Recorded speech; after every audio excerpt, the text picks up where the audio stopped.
The movie starts with Martha's escape from a cult in the mountainous region she has been following for the past 2 years. As she runs through the forest, she is chased by other cult members.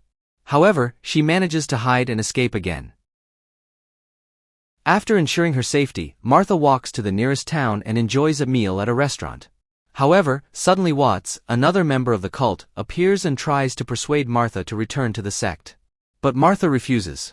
Finally, Watts lets her go, gently kisses Martha's forehead, and whispers, "Take care of yourself."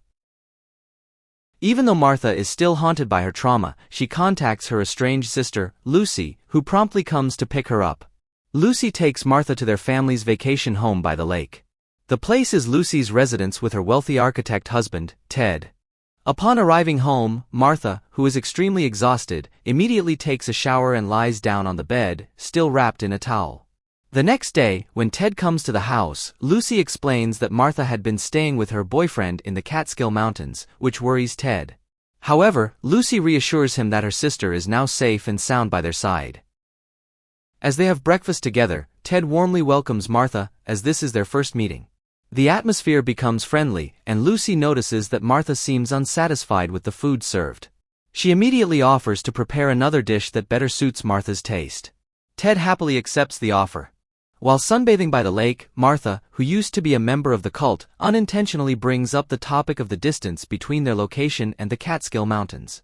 It turns out to be only a 3-hour journey away. This revelation makes Martha feel slightly worried about her safety. Memories of a girl named Zoe recruiting her into the sect 2 years ago suddenly come rushing back to her. Inside the cult, Martha encounters the sect leader named Patrick, who gives her the name Marcy May. When Martha snaps out of her reverie, she invites Lucy to go swimming, but her sister declines. Without hesitation, Martha suddenly strips off her clothes on the lake bridge and swims naked.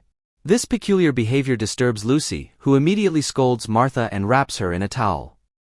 That night, as Martha lies in bed, she recalls her life inside the cult. As a new member, Martha often witnessed a black SUV from the sect swiftly departing at night. Curious about its destination, she asked a fellow cult member named Max, but even Max himself didn't know. Over the next few days, Martha begins to adapt to the routine of the cult. Every morning, a cult member bangs a pot loudly as a signal to wake them up and start the day. They all have roles and tasks to fulfill. While washing the dishes, Katie, the mother of the cult leader, teaches Martha that every member takes turns performing various tasks each day as part of their learning process. When Katie asks if Martha can knit, she promises to learn because she is committed to contributing to the new community. Katie also shares that the sect earns money by selling blankets in town, but their goal is to become self-sufficient through their own farming. As Martha gathers with the other members in the sect, Patrick approaches and promises to assist her. However, he emphasizes that being part of the group requires active participation in their activities. Coming back to the present, Lucy returns with groceries and greets her sister, who is sitting on the kitchen counter with inappropriate behavior. Lucy reprimands Martha for her actions and tries to console her by offering a fruit drink.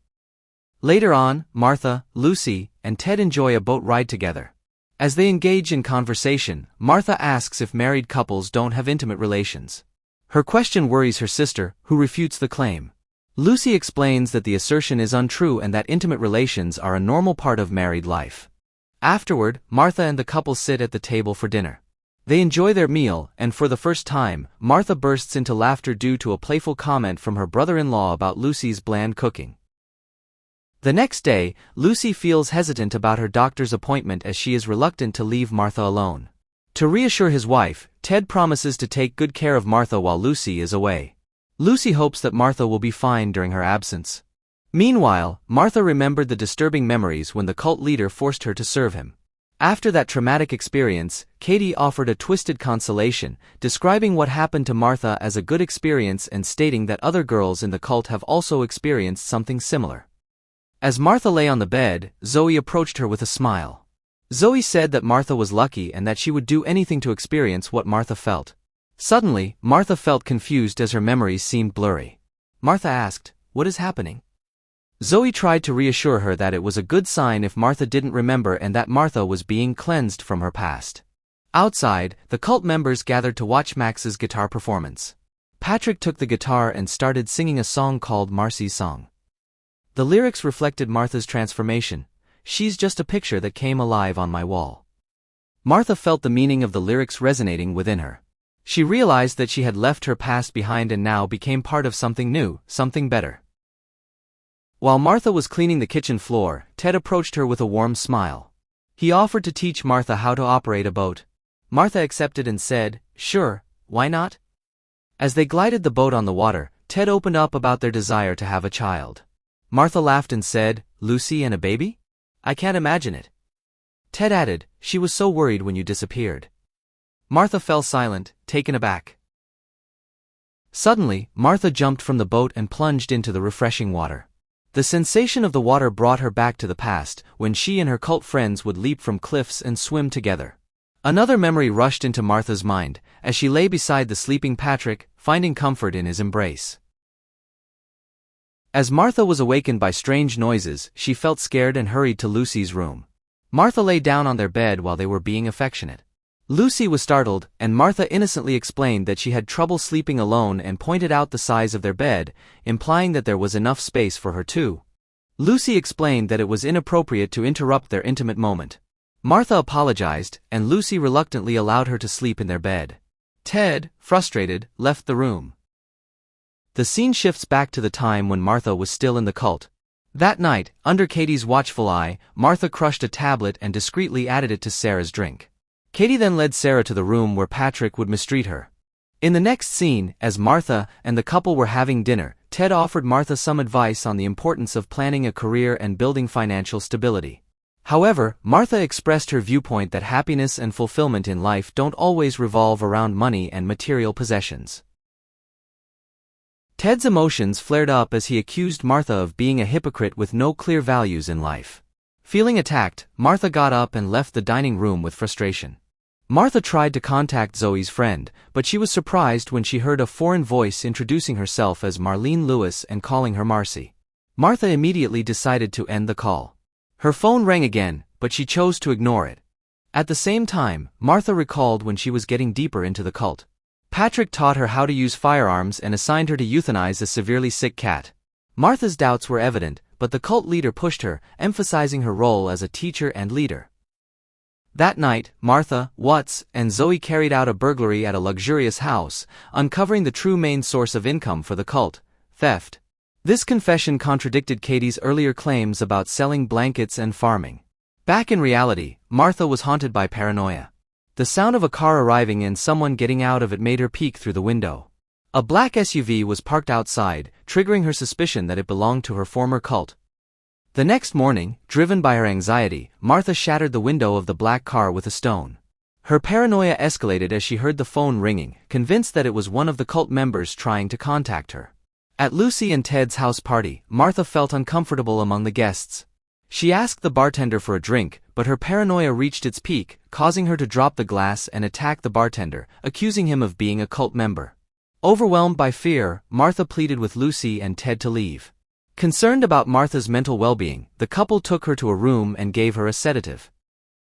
During his dark days in the cult, Martha got involved in a theft that turned tragic. When the homeowner caught them, Katie stabbed him repeatedly from behind, leaving Martha shaken and traumatized. In her bed, Martha was haunted by sadness and confusion. Patrick, the cult leader, tried to console her with his twisted views on death. He believed that death was a pure expression of love, an idea that further fueled Martha's doubts about the cult's teachings. Martha answered the phone for Jane, who was looking for Watts, and introduced herself as Marlene Lewis, following the strict instructions imposed by the cult to erase individual identities. While preparing food, Martha secretly ate a piece, which resulted in punishment from Katie. The cult leader reminded her not to eat before other members finished. As Martha was still haunted by the cult's wicked actions, she confided her feelings to Zoe. However, Watts eavesdropped on their conversation and reported it to Patrick. Patrick confronted Martha, forcing her to forget their actions and questioning her loyalty. He manipulated Martha into apologizing and reassured her that she was his beloved. As Patrick placed his hand on Martha's thigh, she woke up in the present due to Ted's touch, causing her to panic. Mistaking Ted for Patrick, Martha kicked him. Lucy, who witnessed the incident, confronted Martha, who admitted that she mistook Ted for someone else. However, she still kept her involvement with the cult a secret. Concerned about Martha's condition, Lucy decided to send her for psychiatric care. Despite Martha's comment about Lucy being a bad mother, Lucy reassured her that everything would be all right.